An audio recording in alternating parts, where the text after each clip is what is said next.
Bonjour à tous. Petit rappel en préambule, hein, je ne suis ni youtubeur, ni vlogueur, ni tout ce que vous voulez. Je ne fais pas de vidéos professionnelles, je n'achète pas du matos de folie. Je ne suis sponsorisé par personne, mais j'aime bien en fait donner des infos, des choses que généralement soit je galère à trouver.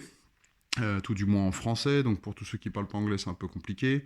Et puis on n'a pas cette culture nécessairement de partage. Je vous avais partagé énormément d'informations sur la 316 Ti à moteur M3. E46, donc elle est vendue, hein, elle est partie. Le moteur maintenant tourne dans une auto encore plus délirante. Hein. Le nouveau proprio est super sympa. Il met pas forcément de vidéos sur YouTube, mais croyez-moi, elle fonctionne, ça fonctionne toujours aussi bien. Il a remonté l'autre auto avec un 330. Je voulais vous partager aujourd'hui ce petit kart là, ce petit kart. Qu'on m'avait échangé un peu, voilà, qui est arrivé chez moi donc avec un moteur 2 temps d'époque. À prise directe, donc démarrage à la poussette, vous allez dans le bac à gravier, vous avez le droit de sortir et de redémarrer. Pas très pratique, et puis bien pour faire de la piste, mais c'est pas tellement l'idée, j'ai pas envie d'aller limer du bitume pour limer du bitume, mais plutôt de se marrer, hein, c'est toujours la même idée, donc on va en faire un drift kart. À base de ce moteur là, qui est un moteur 4 temps, 6 chevaux et demi, comme c'est marqué dessus. Entièrement autonome ce moteur là, hein. C'est un truc que vous pouvez acheter pour 100 balles, livré chez vous. Vous y mettez de l'huile, vous y mettez de l'essence, vous tirez la petite manette magique et ça fonctionne. L'idée c'était de l'installer sur ce kart là avec une grosse démultiplication pour que ça drift. Création d'un support sur mesure qui permet du coup de pouvoir sortir le moteur très rapidement pour travailler dessus à l'établi, puisque bien entendu on ne va pas le laisser comme ça. Ça aurait été trop simple. Ça va subir l'objet de quelques modifications. Ça, je vous mettrai une vidéo juste après celle-là pour vous montrer ce qu'il en sort. C'est assez rigolo. Et donc le gros avantage de ce moteur, effectivement, c'est qu'il tourne, il tourne tout seul, hein. On fait une petite modif sur l'accélérateur, on enlève, c'est un moteur avec un régulateur de régime, donc en fait le but du jeu c'est que ça tourne un peu comme un groupe électrogène, vous le mettez à fond et puis il limite lui-même. Donc il faut enlever une pièce dedans qui s'appelle le gouverneur. Pour qu'on puisse l'accélérer comme un moteur traditionnel.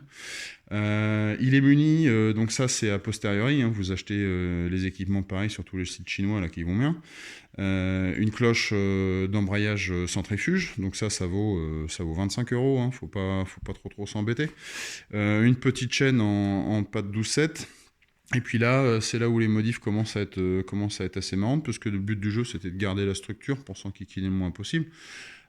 C'est toujours la même idée, hein, bénéfice kiff versus effort à fournir. Faut pas trop se prendre la tête pour un maximum de plaisir, dit autrement. Donc une demi couronne. Donc j'avais acheté cette couronne là, c'est ce qu'on appelle une couronne fendue. Là, vous voyez, elle a les pignons pour que la chaîne s'y mette. L'idée c'est que vous pouvez l'enlever sans enlever l'axe, parce que pour enlever l'axe il faut enlever les 3 paliers, il faut démonter le frein, il faut enlever, bref, faut pas se prendre la tête avec ça.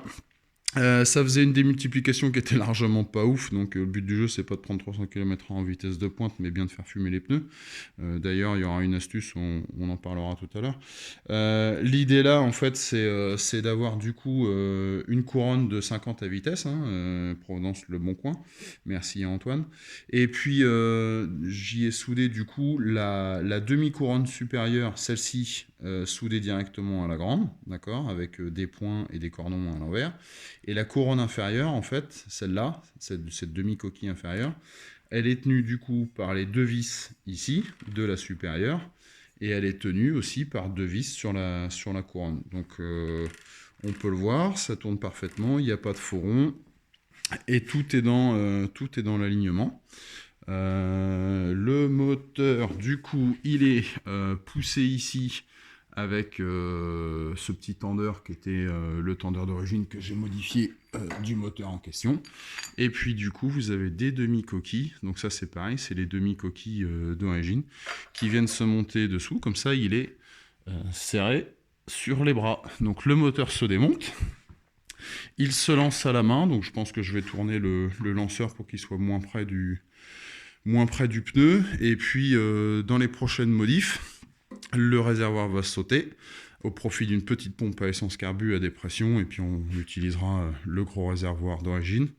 On va modifier quelque peu l'épure de géométrie devant si jamais il y en avait besoin. Et dans les prochaines étapes, ça va être... il y a un truc qui a été coupé là.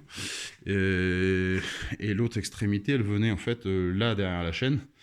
Et ça empêchait de passer couronne, pignon, ainsi de suite. Je souhaitais pas monter trop le moteur.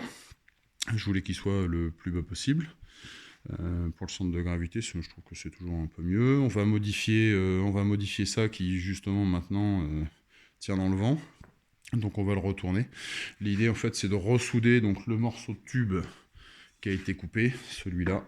L'idée ça va être de le ressouder voilà. Un peu dans ce concept là pour redonner de la rigidité au moulin. Donc ça c'est une première vidéo, on va appeler ça épisode 1 préparation go-kart drift, et je reviendrai vers vous avec des choses un peu funky, vous allez comprendre pourquoi je me casse un peu la tête là-dessus. Je vous souhaite une très bonne journée, bye bye.